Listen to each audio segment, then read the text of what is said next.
without everybody having a full belly. We'll need it.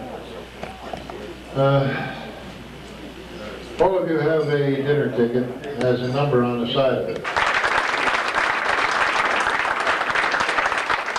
If you think you ain't bigger than Caruso, come on up here, Drew.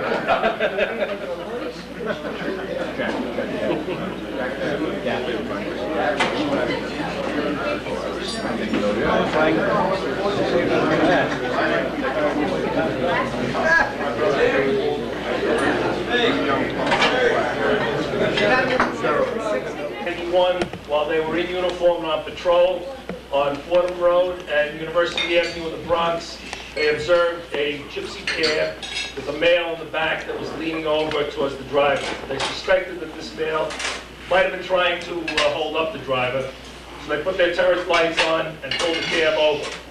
As they started to approach the cab, one on the passenger side and one on the driver's side, the windows went up and the windows were tinted, so they could not see in. Police Officer Crow was approaching from the passenger side. He opened the door, and as he opened the door, he observed a male white sitting in the back by the name of James Lynch, who's 50 years old, with a .45 between his legs. At this moment, Sergeant Bonanno opened up the driver's side door. Police Officer Crow jumped in the cab, saw the gun come up, being pointed at the sergeant. He pulled back the slide. As he was pulling back the slide, one of the bullets in the chamber got lodged as the slide went forward, jamming the gun. Sergeant Bonanno entered into the cab. They both went to jump him. The male again tried to clear the gun and fire at Sergeant Bonanno. They struggled, dragged him out on the street, handcuffed him, arrested him. They brought him back to the precinct. Now an investigation ensued.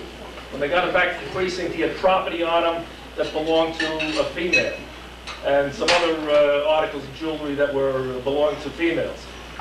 They made calls around to one of the females whose identification they found.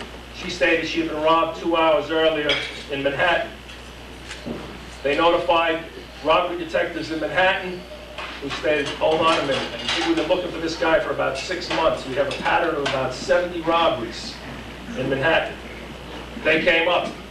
They interviewed this guy. They decided to hold lineups. They brought him back to Manhattan, held lineups, and he was positively identified in a number of cases. Now the district attorney came in, and the district attorney interviewed him. And an amazing thing, this man was a predicate felon. And he told the district attorney he knew he was going to jail for life, and that those cops were lucky because he wanted to kill them. He figured he had nothing to lose. The only reason they're alive and here today is that gun jammed because Officer Crow pulled the slide back. Eventually, he went to trial. He pleaded guilty to attempted murder, 2 counts, was sentenced to life imprisonment. He was also found guilty on the robbery charges, and again sentenced to life imprisonment to run concurrent, and he's serving time. I really felt very fortunate to have these officers work for me. I've got a precinct in the Bronx. It's approximately 2 square miles. Covers the botanical gardens, the zoo, but it also has a population of about 130,000 people. Very active, drugs, a lot of robberies, a lot of burglaries, a lot of crime. And the people of the precinct are lucky to have people like Sergeant Bonanno and Police Officer Crow. They're out there, they're active. They're willing to involve themselves in everything that looks suspicious. These officers were my community police unit. And when I first started, I thought I was going to have a lot of problems with the unit because I had a lot of problems motivating the people. Sergeant Bonanno turned out to be an excellent motivator. He was out there, he took his men out, they actively looked for crime and criminals. And even today, the results are still coming in. Crime has been on a steady decrease in my precinct for the last 2 years, and it's still continuing to go down.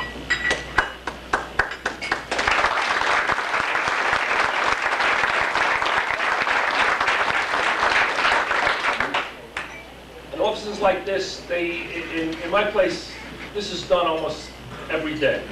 Guns come in every day. I'm surprised. The guns come in, I don't even have the money to afford to go out and buy the caliber of guns that are coming in. And these young officers, they're out there, they're actively working, they're committed, they risk their lives. And I really think, even in today's climate, more citizens should stop and take a look at their police forces. Cops all over New York, New Jersey, all over the country are doing an excellent job, especially under the conditions. And I would really like to say to Steve and Tom, I appreciate what you've done, and the people, the cops you work with also appreciate it. Thank you very much.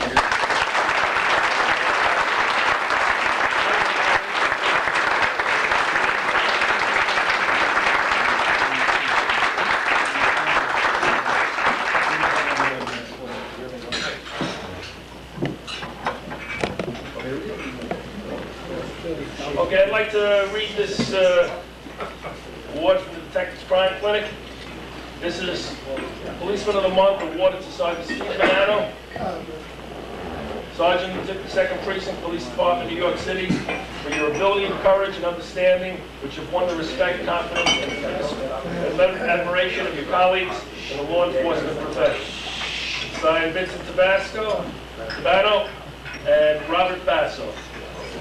Congratulations.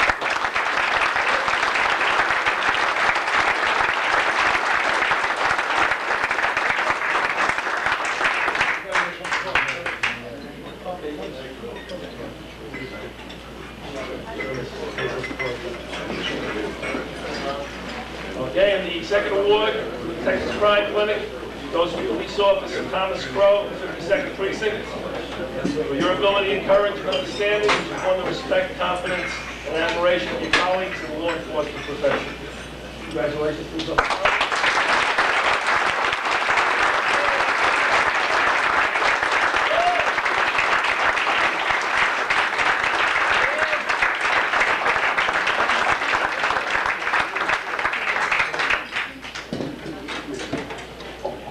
A while ago, I told you to take and tear off a piece of that blue ticket.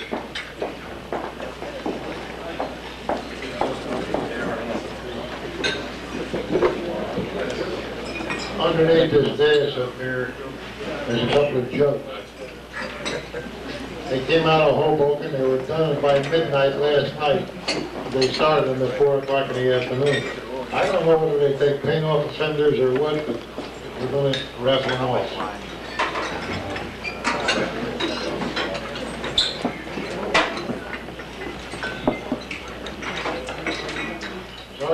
Pass on regrets of Sheriff Armando Fonturo. He had another engagement this evening. He wanted to come, but the schedule when he couldn't make it.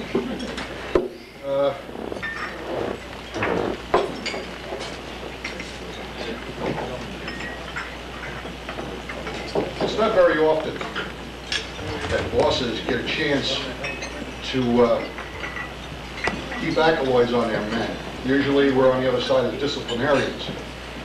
But Bart Valero really distinguished himself on this one. In August, he was working on the Auto Theft Task Force for Union and Essex counties. Him and his partners pulled up on an individual who was driving a vehicle, ran it, and found out it was a stolen vehicle. They tried to box him in. He rammed a couple of cars, and at the same time, he drugged Bart's partner for about 50, 60 feet. Bart was in peril of his life also.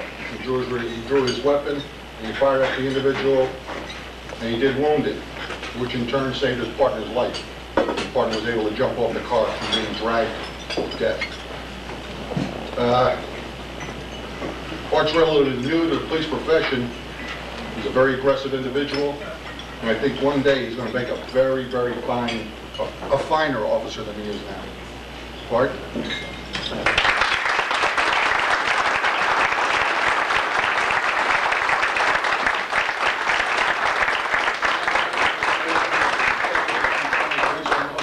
Award is the Bart Valero Detective of the Essex County Sheriff's Department, New Jersey, for your ability, courage, understanding, which have won the respect, confidence, and admiration of your colleagues in the law enforcement profession. Congratulations.